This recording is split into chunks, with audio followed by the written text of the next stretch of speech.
This is Reasonable Doubt with your hosts, Mark Garrigus and Adam Carolla. Yeah, get it on. Got to get it on. No choice but to amend it. Get it on. And welcome to Reasonable Doubt. I'm Adam Carolla. It's Matt. Not Matt. That's Mark, I should say. I just finished with Matt. Mark Garrigus in Greece. I'm on the Aegean Sea as we speak. How are you? Wait a minute. Are you on a yacht? Kind of. It's a long story that I'll wait until I see you to tell you, especially now because I don't want to get thrown overboard. All right. Well, we'll do that in the privacy and safety of your own home.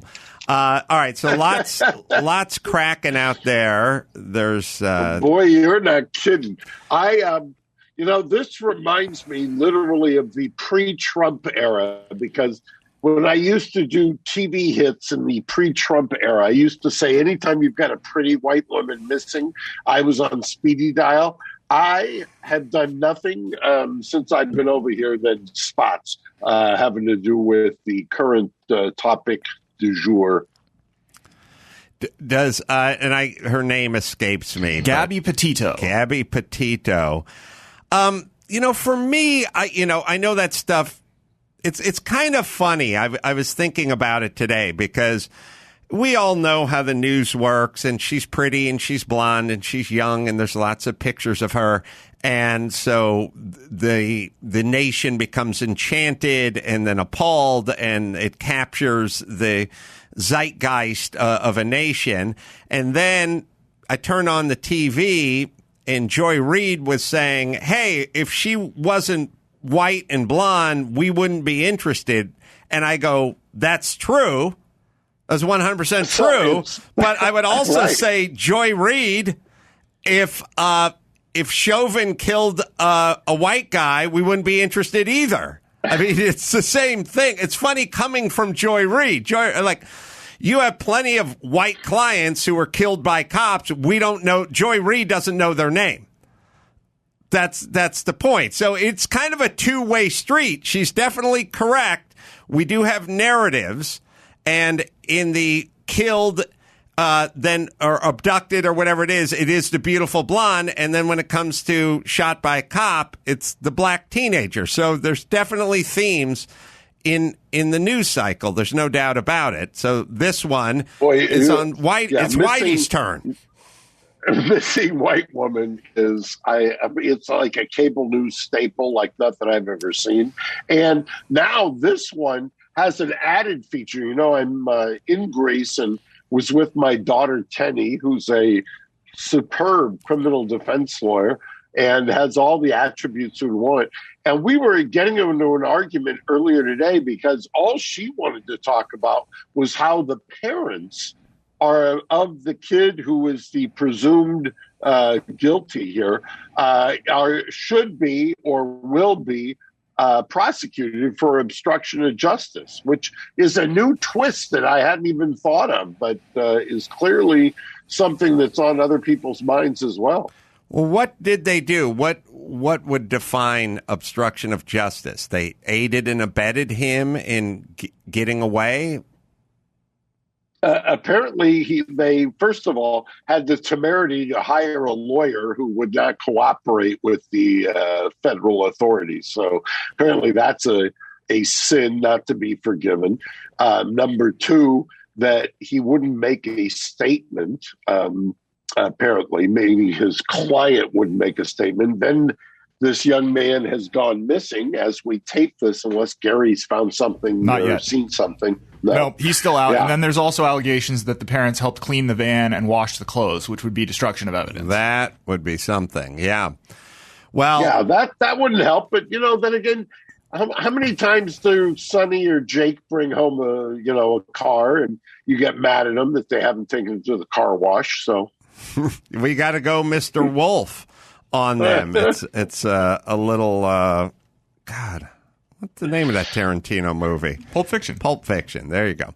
All right. So the other story that's a legal story that seems to be floating around is an attorney and the Steele dossier. and a Hillary Clinton attorney, perhaps.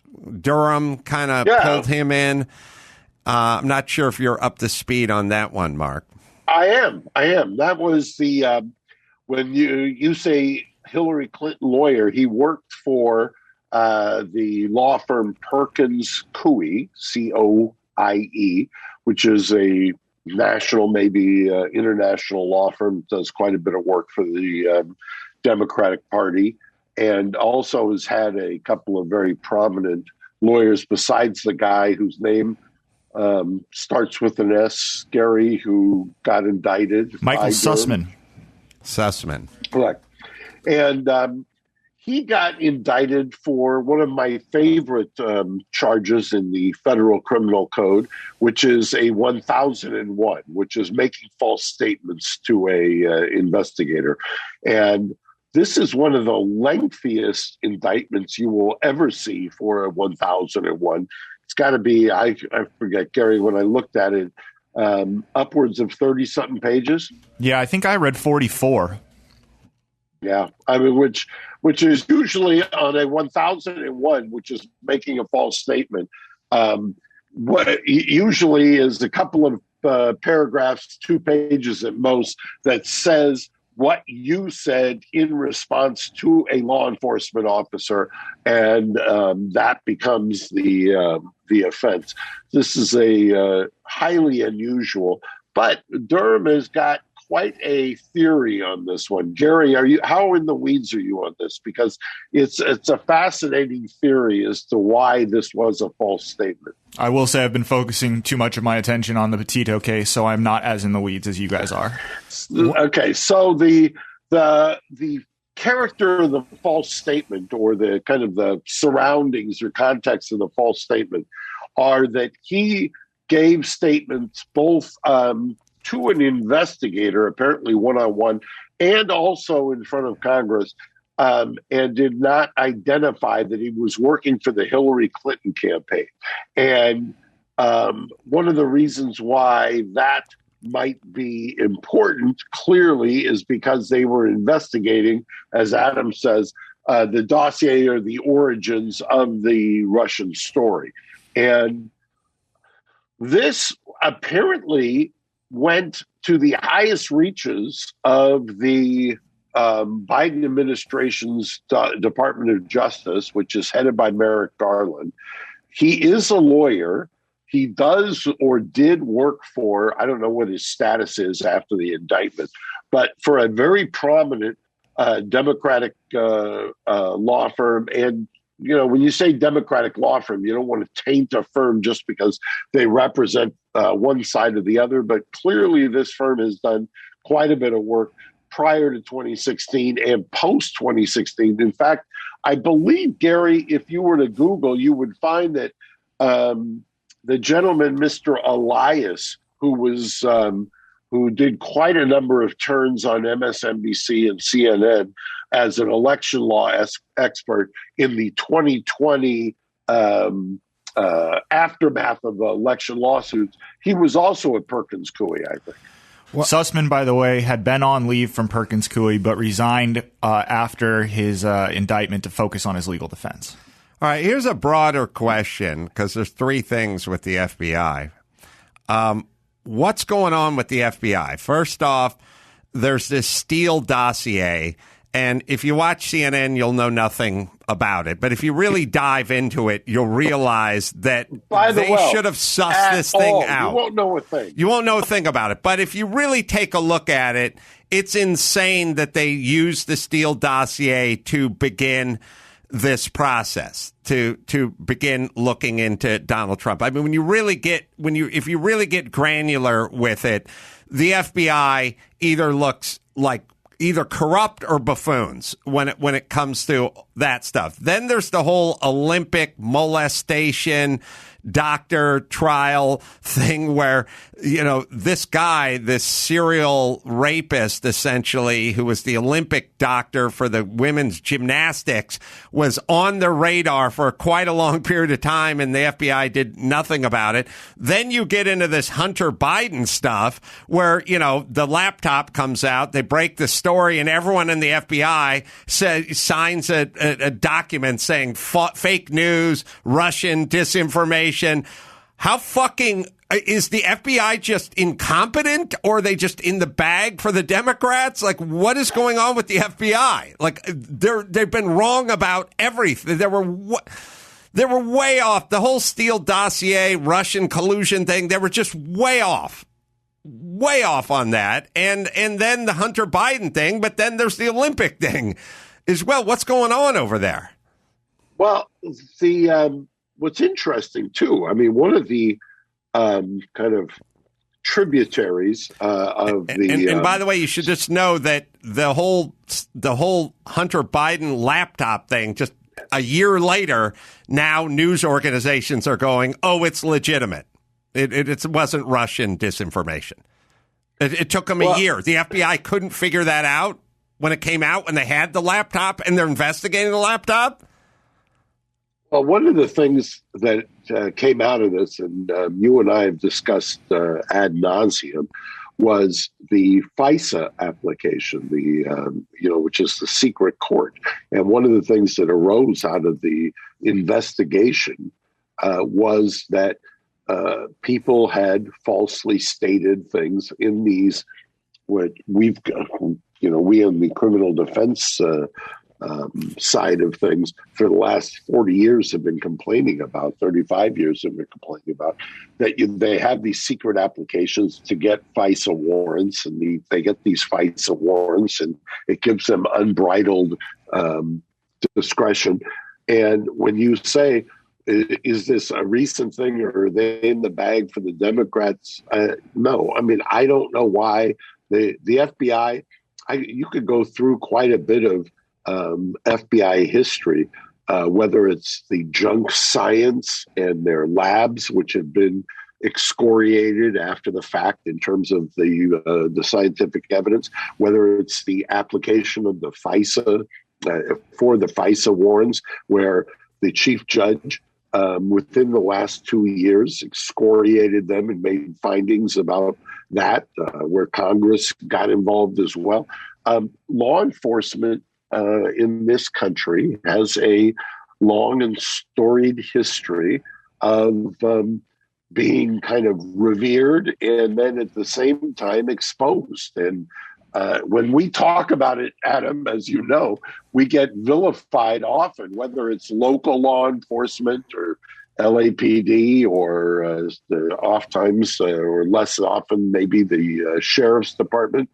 But we've had this kind of pendulum swing in the last 30 or 40 years where law enforcement is believed to be untouchable. And by the way, we're seeing on almost a monthly, daily basis that's not the case.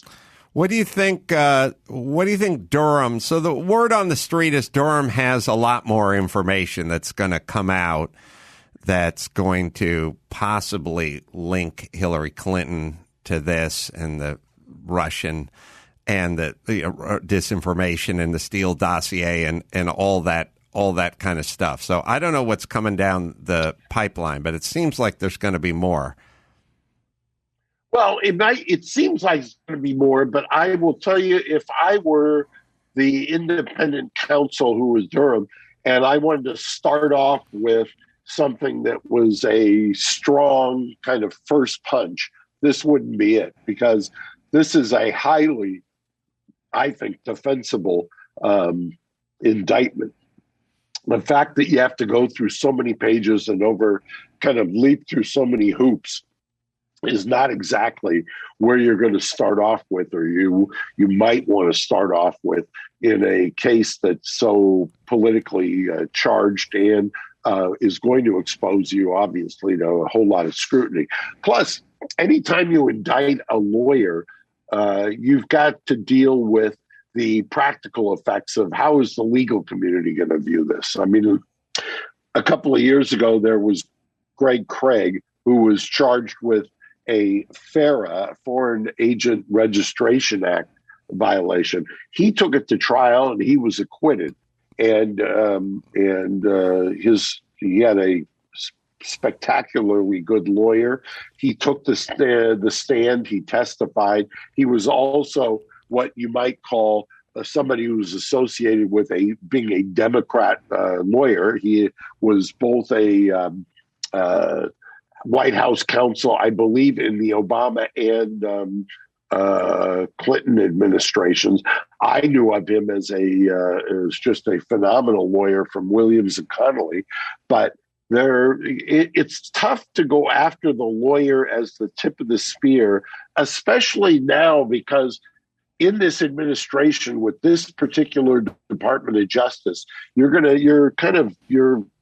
running uphill, if you will.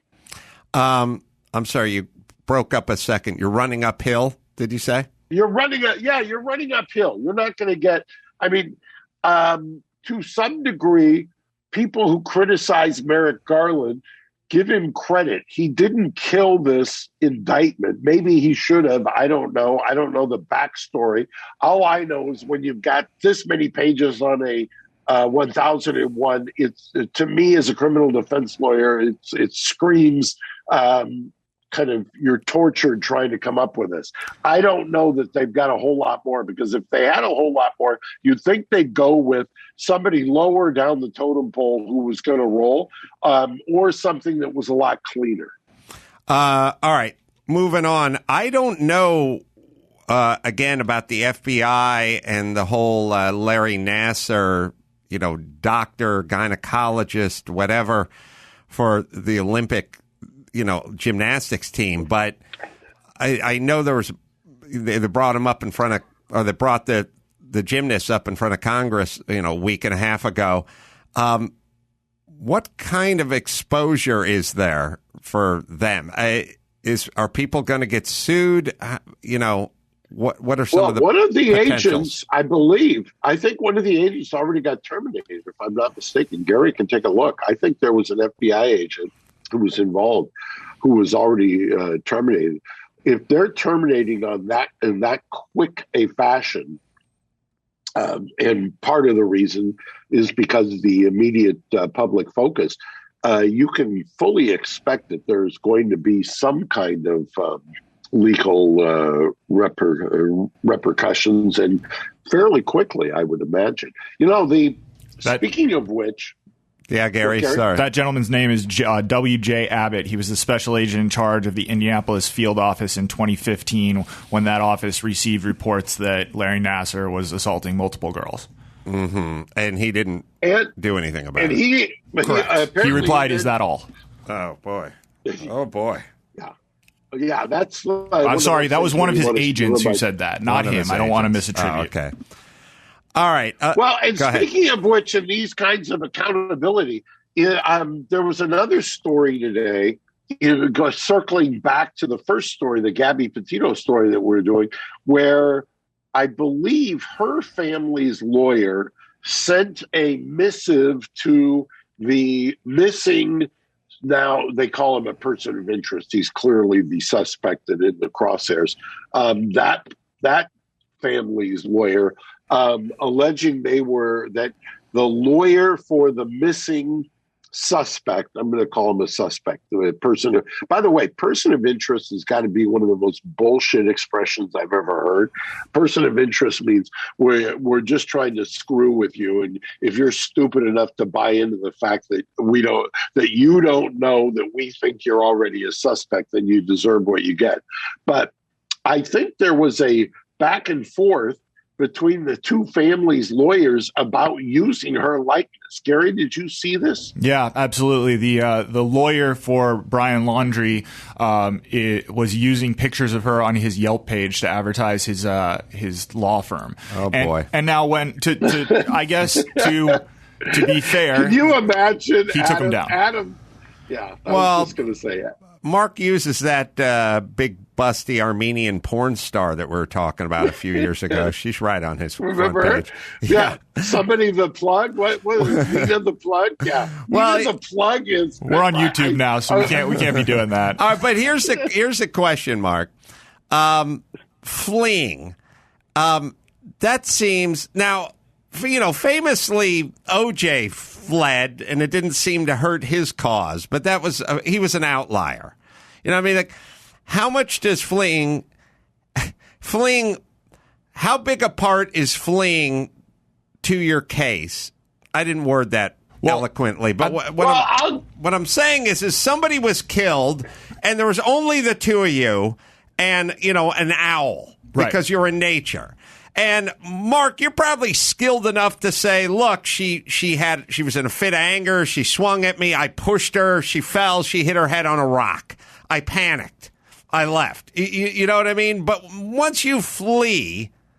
But Mike, and I want to build on to that question because I want to know how that builds into the case. But also, how was he allowed to flee? I was aware of this case when he was back at the parents' home in Florida and there were newscasters and stuff. How did the police not put a black and white out front? How about the guy who went on the shooting spree in Vegas and killed like 53 country music fans? That guy's house got broken into and a bunch of stuff stolen a few days after the shooting spree. How did people break into that guy's house? It all seems bizarre to me, but Mark, weigh in. Look, by the way, you have a very uncanny sense for what it takes to be a criminal defense lawyer, because when you were saying, they've got the autopsy back for this poor woman, and it's apparently being ruled a homicide, but I believe that's just because there is force that looks like it was inflicted by somebody as opposed to an animal or an accident. But we don't even know if that's the case. But when people say he fled, personally, I can tell you trying to disabuse people of flight is very difficult. In Scott Peterson's case, they kept saying, well, when he was arrested, he was on his way to Mexico. And I used to say, yeah, except he was traveling north on the 5. And as far as I know, heading to Canada from San Diego is not flight. And they'd say, well, he changed his appearance. And I'd say, yeah, but he did that because of the media. This was the argument I was having with Teddy today. And saying, if his parents wanted to help him get out the front door because there was a bunch of protesters out there saying, you're guilty, talk. The parents' reaction is going to be, look, we were being inundated by media. He wanted to get out in the woods. The last place the paparazzi was ever going to follow him around to was deep in the swamp. So we helped him go and disappear so he wouldn't have to deal with this. That's flight. My father used to say, and it's kind of a legal doctrine, the guilty flee where no man pursueth. Well, in this case, the people that were pursuing was the media. And you're not guilty just because the media want a story. You don't have a duty to discuss a case with the media. You may, the poor family of the missing girl may want you to talk, but last I looked, there's no exception in the Fifth Amendment that says, okay, the people who think you're guilty want you to talk, so therefore you have to waive. And same thing for sticking around. You don't have to stay in your house. There isn't, contrary to maybe popular belief, if somebody name you as a person of interest, that doesn't mean that you've just lost your constitutional rights. So I was sort of speculating before the fleeing, and I want to drill down a little bit on that and see if you really think he's a fugitive from the law or he's trying to escape the media circus. Because at this point, I don't clearly know, although we don't know where he is, right? There's certainly a manhunt in progress, so I would say that. Right. My initial first blush take was don't do any interviews you don't have to do. Get your lawyer. Do all that stuff that everyone hates, and they go, what do you need a lawyer Right. for if you're innocent? Or why can't you talk to the police or the media if you're innocent? And it's like, because there's nothing good can come of that. And with potential downside. That's why. And I think you would advise any client the same, correct? Correct. I mean, look, if you think that's going to help, first of all, it's not. If you think you're going to talk your way out of something, but not only are you not going to talk your way out of something, all you're going to do is every word you say is going to be parsed. It's going to be used against you. There is no upside, none whatsoever. And by the way, one of the things that nobody's talking about is I had mentioned before that if the lawyer who was being excoriated for announcing, I've advised him not to talk, if that lawyer wanted to or thought that he had information that would be helpful, one of the things he can do, I've done this multiple times, is you can call up the authorities or the lawyer that's assigned, and you can say, I've got an attorney proffer. I've got something I want to tell you. I'm going to tell you. It's not necessarily coming from my client, but me as the attorney is going to proffer the information. Here you go. This is what I think might be helpful. All right. Other cases, other things you're working on, other things in the news. Look, the other one we have to address is, because it's the gift that just keeps giving, is the Murdaugh case. Gary, do you want to go down this rabbit hole and get Adam into this? Because this is a lawyer from a storied tradition in South Carolina's Low Country. I'm going to tease it, Adam. See you with our new sponsor, so I'll let you do the ad. But Murdaugh is now I think he's out on $20,000 bail. He's in a rehab center. The story that just keeps giving, this is a gentleman who apparently, if you believe the authorities, conspired with a client of his to off himself so his remaining child, boy, Buster, could get $10 million in insurance proceeds. That went awry. He now has been arrested, released on the $20,000 bail, ensconced in a rehab center. And on the other side of this, Gary and I will tell you kind of an interesting, fun twist to the story. First, I'll tell you about Lightstream. Credit card bills keeping you up at night, double-digit interest rates. Be smart. Pay off credit card balances. With credit card consultation, should say consolidation. That's what I wanted to say. So you consolidate your credit card loans and get that loan from Lightstream. Rates start at just 4.98 APR with auto pay and excellent credit. Rate is fixed, so it never goes up over the life of the loan. Get a loan from $5,000 to $100,000, absolutely no fees. Even get your money as soon as the day you apply. Just for our listeners, apply now for a special interest rate discount and save even more. Only way to get this discount is to go to lightstream.com/doubt. That is lightstream.com/doubt. Consolidate it, get a good rate, and pay it off. Right, Gary? Subject to credit approval, rates range from 4.98 APR to 19.99 APR and include a 0.5% auto pay discount. Lowest rate requires excellent credit. Terms and conditions apply, and offers are subject to change without notice. Visit lightstream.com/doubt for more information. All right, so we've teased it. Now, what are the updates, Gary? So this one is one of the more under-the-radar cases involving this family that we're going to focus on today. But if you remember, there was a housekeeper who died back in 2018. She tripped and fell at one of the properties. It was attributed to the family's dogs getting in her way as she was trying to go down a step. She suffered a traumatic brain injury. By the way, I want to just say, Paulette claims she was wearing I don't know, Adam, if you had seen, maybe you saw this. Remember when Paulette was wearing a boot on one of her feet? Mm-hmm. And she claimed that the dogs had knocked her down. in the yard. Okay, I always was a little dubious about that claim because nobody was home, there were no witnesses. But go on, Gary. Well, Brady is packs a force, and Paulette's very wafy, so I buy it so far. You buy? Well, see, that's why Paulette loves you and tolerates me. So after that housekeeper died, she left behind 2 sons, one of whom has special needs, and they were encouraged by Alex Murdaugh to retain the services of a lawyer so as to get paid out for the tragedy that they ensued.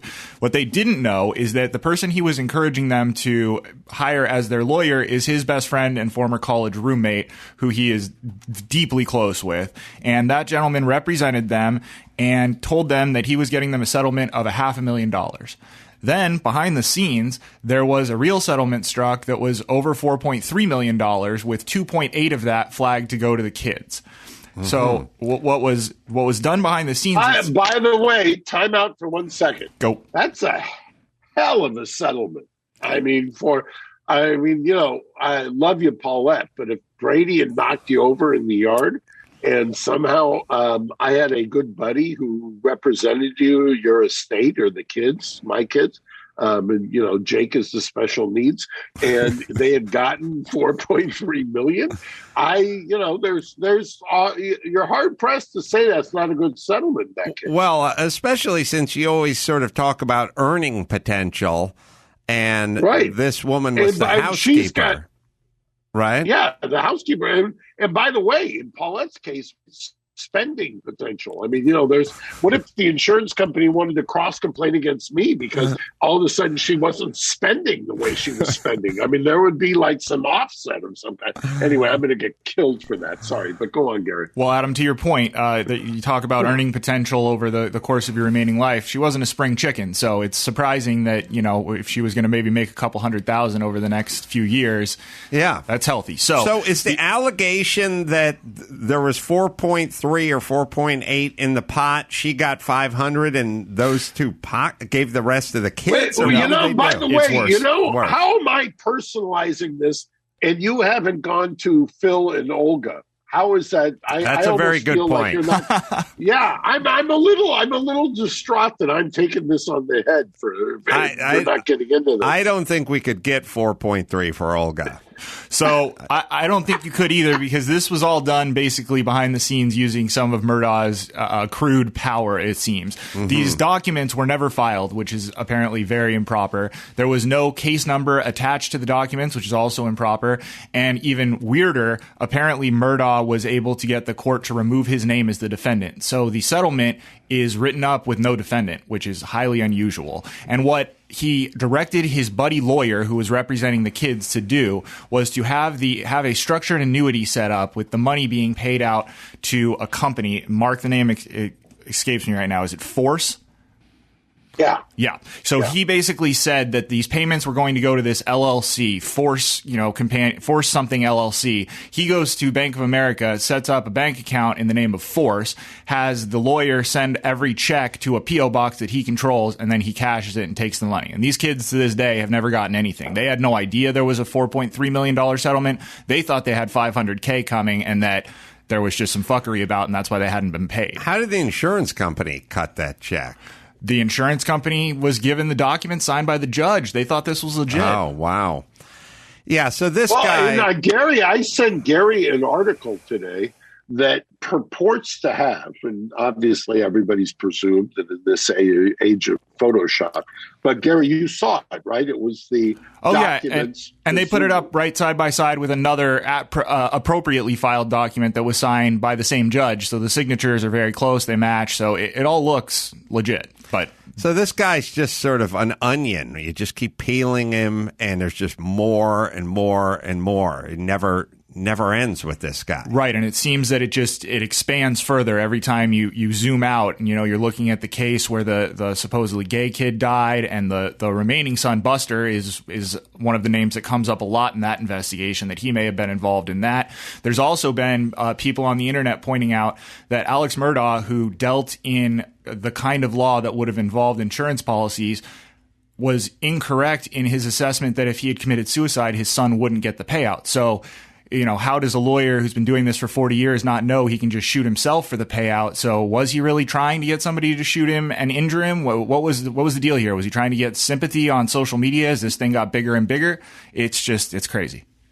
Yeah. Boy, you're as always, the reason I love you as a friend and as a podcast partner is your instincts are unerring. But this really is a onion in terms of peeling away. I mean, one of the things I was thinking about today was, remember, I think that Friday, a couple of weeks ago, when Murdaugh resigned, supposedly it was because the law firm had found an embezzlement that had allegedly occurred. And so he had resigned. And then the following week, a couple of weeks ago, the South Carolina Supreme Court had basically suspended him interim. I don't know if this was the case that triggered it. But by the way, let me just tell you something. The law firm, I don't care if they fired him. I don't care if the South Carolina Supreme Court has now blessed his disbarment or his temporary, I think it's a temporary disbarment pending the formal proceedings. This law firm is all over this thing. They're not going to escape liability. I mean, the two kids, the special needs Jake and the other kid the housekeeper, they've got a whale of a lawsuit against this law firm. And the law firm, they can claim they're cutting their losses, but excuse me, no way, no how. This is a whale of a lawsuit by them against the law firm. So is he free now? Where is he? He is in rehab on a $20,000 recognizance bail with the condition that if he leaves the rehab without the judge's permission, a bench warrant will be arrested. So he is effectively in custody of the rehab center that he is getting treatment at. Wow. All right. Do we have one more story we want to think about? Well, I have one more question because I want your input on it. I still don't buy, and Dick Harpootlian, who's his lawyer, is going to kill me, but I don't buy the opioid addiction is why he took all of this money. If it was 20 years of this addiction, and do you know anybody, you would know this better than anybody, being Drew's longtime partner, do you need millions of dollars to fund fentanyl? No, I mean, no. There's some. I mean, no. These guys have opioid addiction and they live on the street. You can panhandle your addiction daily. Well, especially up until a few years ago, it was not hard to get your hands on opioids if you wanted them. I mean, right. It was pretty easy. Right. You end up spending a lot on laxatives, though. So I hear. But the point is that even that. Even a fleet enema is, it's pretty cost effective these days. So something's going on. So you think this money is somewhere? It wasn't that he was buying yachts and private jets. I'm not buying that this money that supposedly disappeared because of this. And the last case, believe it or not, you want to talk onion? Also, sure. Is this case. I'll give you one more thing. It's now reported that the family of the boating victims, Gary, have you seen this story? Yes, I have. The family is now lawyered up and says that they believe Murdaugh, and talk about the law firm. The law firm is going to end up in a world of hurt. They're saying that Murdaugh was orchestrating a situation where he was trying to divert attention from culpability of his own kid to somebody else. And I think that family has lawyered up as well. Right, Gary? Yes, that's what I've seen. And to the best of my understanding, that kid was sober. So he's, from day one, always, been pointing out the miscues and what the police were doing and what the police were writing down and including their reports. Because when this all happened, he was of sound mind. And I believe he's the guy who lost his girlfriend. The woman who died, I believe, was at the time this gentleman's girlfriend.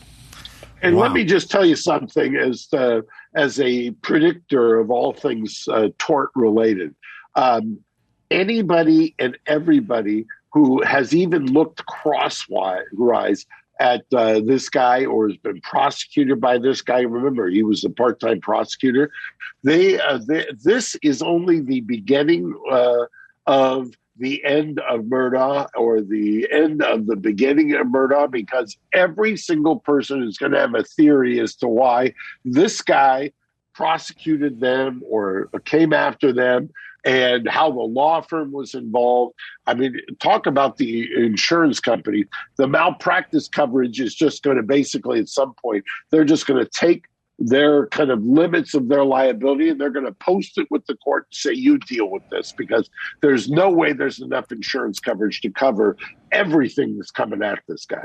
Gary's got one more question. I just have one more thing that I saw early on in this case, and it was, people were speculating, and then it kind of went away when his lawyer came out with this opioid narrative.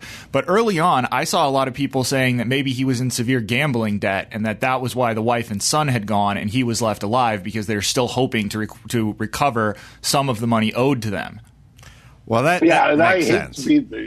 Yeah, exactly. I was going to say, I hate to be the guy who doesn't presume innocence, but at this point, innocence out the door.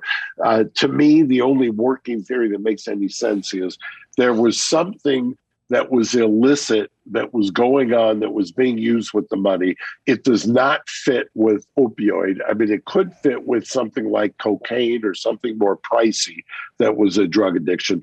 But the collection of a debt and his guilt over the death of his son and his wife, to me, that makes infinitely more sense than the roads we're going down or the roads we're traveling.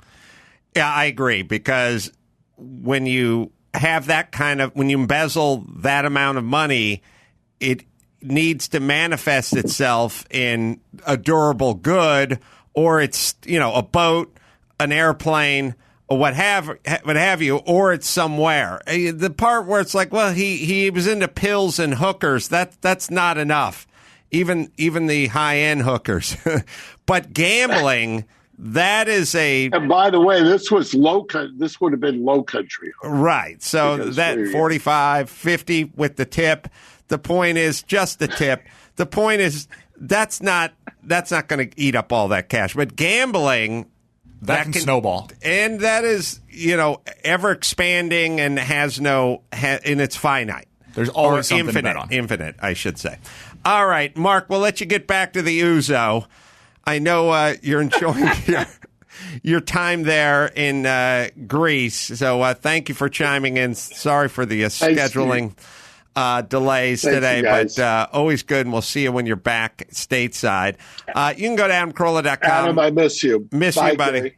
You can go to AdamCarolla.com. There's live shows everywhere, coming to St. Louis and coming to Baltimore and coming to Philly, outside of Philly. I'm everywhere. So just go to AdamCarolla.com, and you can also watch our Chassis channel on Pluto TV 687. We got tons of movies there, uppities there now as well. And subscribe to our Reasonable Doubt YouTube channel, youtube.com/Reasonable Doubt Podcast. That's the only place to watch. So until next time, Adam Carolla for Mark Garrigas saying mahalo. Thanks for listening to Reasonable Doubt. Tune in next Saturday for an all-new episode.